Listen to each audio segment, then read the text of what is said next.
if you've been following, the past 2 weeks, I've lost a significant amount. And for this week, I was trying to avert a three-week losing streak. So wait till we get to the account statement to actually see how we did this week.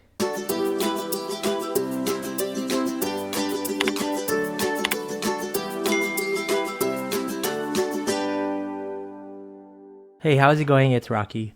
Welcome to week number 20 of our Diaries of an Average Futures Trader in the year 2023.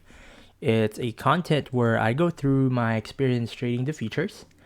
And what I have up here right now is the weekly chart for the YM, which is the Dow Jones Industrial Average. And I will turn on the lines here just so you can see my trades. You can see here, red means that's when I sell and green is when I buy. So I do denote or draw vertical lines on there just to help me out when I go back later to analyze my trades. If it was a winning trade or a losing trade. And actually, before I turn that on, let me turn that off again. I just want to point out the volume here. So the histogram that you see on the bottom is the volume, and each candlestick represents 1 hour. And as you can see right here on Friday, midday, 8 a.m. my time in the Pacific Coast, you can see how high this volume was.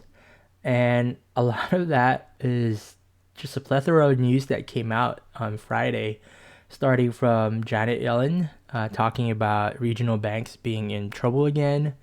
And then Jerome Powell from the Fed and the former Fed, I forgot what his name was, they had a more of an academic discussion. So of course the market reacted to that. And then of course the debt ceiling discussion happening at the White House. The Republicans walked out, so they're posturing. So all that occurred during this 1 hour candle right here. And it was quite frustrating, but now I'll turn on the lines. You can see that I traded a lot here because I have a long bias on my micro, and to combat that, I had to short a lot to try to take some profits on the downside and not have such a big loss. Because if you've been following the past 2 weeks, I've lost a significant amount, and for this week I was trying to avert a three-week losing streak. So wait till we get to the account statement to actually see how we did this week. Now what I'm showing here is the account statement. It's quite late actually. I'm recording this at 10:32 p.m. in the Pacific Coast, May 19th in the year 2023.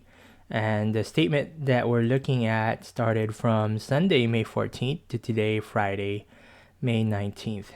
And then just going through our description here, I do want to point out that I deposited some money to the account.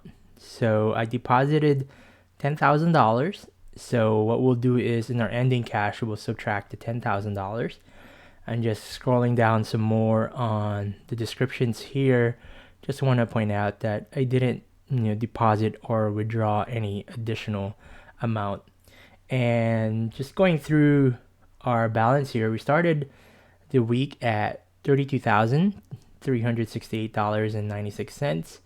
It was a decent start, more or less, on a Sunday, but then I ended the first day pretty bad, got down to 30,000, and then the second day it wasn't so good again, and that's one of the reasons that I decided to deposit $10,000, just a bit of a cushion for the account, but that's something I need to withdraw within a couple of weeks.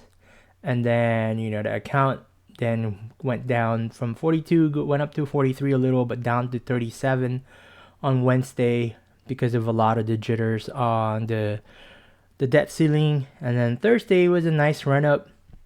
So on Thursday, got back up to 37, 36, and then actually all the way up to 41,000, which is kind of nice. And then ending the week strong at 46,000. And I already thought we were going to end it closer to 48 because we started Friday up $2,000. But unfortunately, with all that occurred on the news on Friday midday, Had a mark-to-market loss there of negative 2,135, so ended the week at roughly 44,000. So let's bring the calculator here just to calculate exactly how we did for the week. Our ending cash is $44,656.36. However, as I mentioned here, we did deposit $10,000, so we'll subtract $10,000 from our ending cash. So that brings us to $34,656.36. And then our starting cash was, we'll subtract our starting cash of $32,368.96. So for the week, I am happy to say that we did not have a third straight losing streak. I was able to recover $2,287.40 for the week. So I'm happy to be back on the green.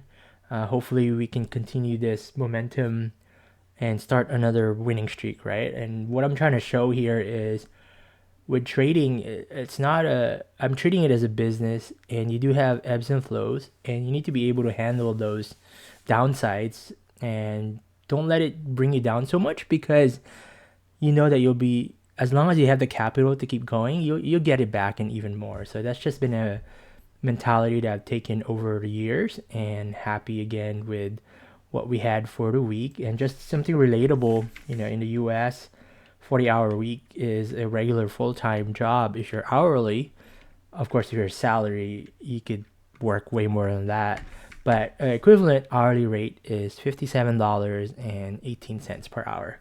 And the reason I bring up this hourly rate is just with how you look at what you're working, you need to see what your value is with the time you're putting in. And I just want you to value your time a bit more. And that's the reason why I equate it to, all right, what do I forego with that 1 hour? What is my hourly worth like to be able to do other things? Anyway, that's my content for the week. Thank you for following my journey. And if you are curious about just the technical reasons of why I enter or exit a trade, I cover that a lot more on my live content that I do. So check out the live tab on my channel, or also previous playlists that I have where I go through more on specifically this one right here, which is how to validate your trading strategy. I definitely go through my entry and exit there when going long and going short. All right, y'all have a good one, and I'll see you on the next one.